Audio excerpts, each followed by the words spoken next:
In today's video, we are working on a 2011 Nissan Rogue that developed an oil leak behind the right front wheel, and at first glance it may appear it is just the oil filter or the drain plug.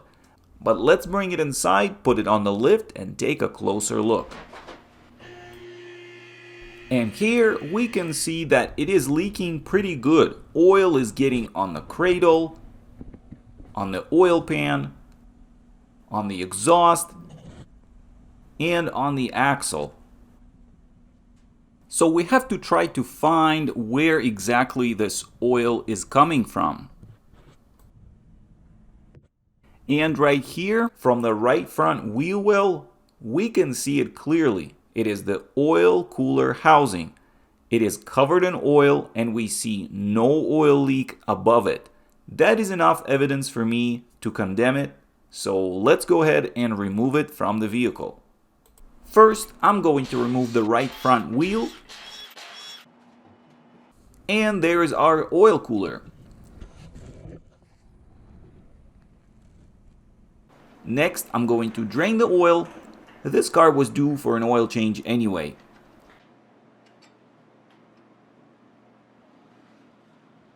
And remove the oil filter. Have to move this splash cover out of the way. For those of you who didn't catch where the oil filter is located, here is a visual transition.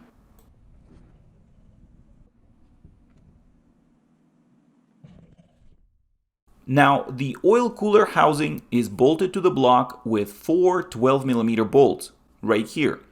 And this is the cooler side bolted to the housing with 4 10mm bolts.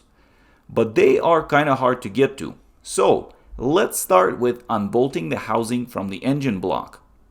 First, let's disconnect the oil pressure switch connector.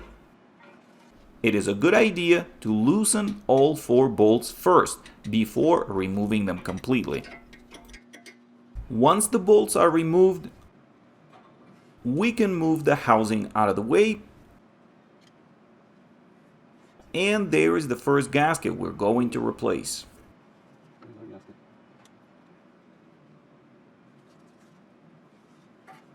Now, with the housing moving around freely, it is easier to gain access to the 4 10mm bolts up on the top.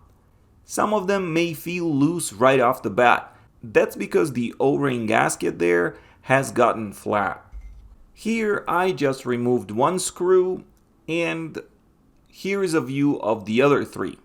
Once you remove them, the housing will come right out. Here is a better view of the housing. 4 bolt holes. 1 bolt is longer than the other 3. This is the surface that bolts to the block.